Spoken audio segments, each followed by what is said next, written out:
Mtazamaji, asante kwa kusalia nasi. Tuendelee mbele zaidi katika upande wa habari za biashara na uchumi, ambapo tuanze na hili. Serikali ya Mapinduzi ya Zanzibar imesema kwa kutambua mchango wa wafanyabiashara hususan sekta binafsi kwenye miradi na ukuaji wa uchumi, itaendelea kuweka mazingira mazuri ya biashara na uwekezaji ili wafanyabiashara hao waendelee kutoa mchango katika kukuza uchumi na kuimarisha huduma kwa jamii. Ifuatayo ni taarifa kamili.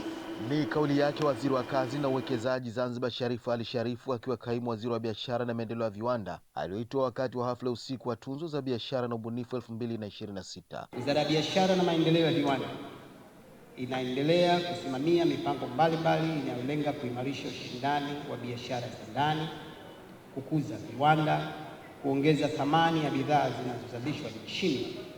Haya makampuni ndio walipa kodi, tena ukiangalia wengine ni walipa kodi wakubwa sana. Kwa hiyo wanapotambulika na wanapojulikana na wakalipa kodi zao, wanajua kabisa kwamba kumbe nchi yao inafanyaje, inawarecognize. Washindi wa tunzo hizo ikiwemo Hospitali ya Taifa ya Muhimbili iliyoshinda tunzo ya utoaji wa huduma bora kwa mwaka 2026. Mkurugenzi wake amesema tunzo hizo ni muhimu katika kuhamasisha utoaji wa huduma bora kwa muda wote. Hii ni deni kwetu sisi kwa wananchi wa Tanzania, lakini vile vile ni deni kwa wananchi wa Afrika Mashariki. Ukizingatia leo hii TDCO imeshatimiza miaka 10 na sasa tunavyoelekea mbele tunatakiwa kuwatumikia Watanzania kwa viwango vingine, lakini pia jumuiya yote ya Afrika Mashariki kwa viwango vingine. Na nafasi ya jioni ya leo pia inatupa nafasi ya kuwakumbusha wananchi kuhusiana na kulinda afya zao ili waepuke kuja kwetu hospitali. Si kwamba hospitali tunapenda kuwaona, hapana. Tunzo za biashara na ubunifu 2026 zilizofanyika Golden Tulip mjini Unguja zimewaleta pamoja wafanyabiashara kutoka mikoa mbalimbali ya Tanzania na Zanzibar. Juma Kasim, Channel 10, Zanzibar. Na mtazamaji, serikali imesema kuanza kwa utekelezaji wa dira ya taifa ya maendeleo 2050 kutafungua ukurasa mpya wa ukuaji wa uchumi kwa kuongeza uwekezaji, ajira na ushiriki wa sekta binafsi, ambapo dira hiyo inajengwa juu ya mafanikio ya dira ya maendeleo 2025 yaliyowezesha ujenzi wa miundombinu mikubwa ikiwemo reli, barabara, bandari na viwanja vya ndege, miundombinu ambayo imechochea kwa kiwango kikubwa ukuaji wa uchumi. Tupate undani na taarifa hii.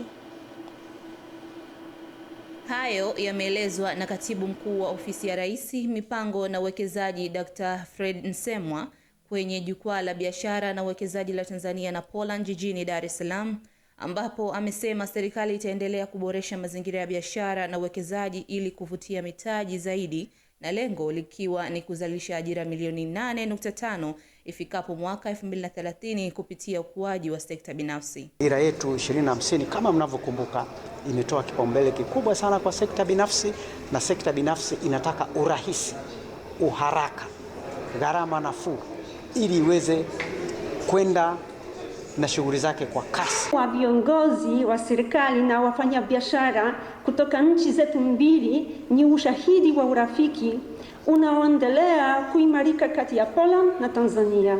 Kwa upande wake, mwenyekiti wa bodi ya wakurugenzi ya mamlaka ya maeneo maalum ya uwekezaji Tanzania TISEZA, Balozi Dr. Aziz Mlima, amesema ushirikiano kati ya Tanzania na Poland utaongeza uwekezaji, biashara, ajira na uhamishaji wa teknolojia. Ushirikiano huu wa kiuchumi kati ya Tanzania na Poland na uwekezaji utaweza kufungua fursa na milango mbalimbali ya biashara na kati ya uwekezaji kutoka Tanzania na uwekezaji kutoka Poland. Tutakushirikiana katika maeneo ya teknolojia. Pauline Mvungi, Channel 10. Na mtazamaji, taarifa hiyo ndio inatamatisha upande wa habari za biashara na uchumi. Muda mfupi ujao nitarejea hapa kukupasha katika upande wa michezo na burudani. Endelea kusalia nasi. Mimi ni Lulu Ali na hii ni Channel 10 Plus.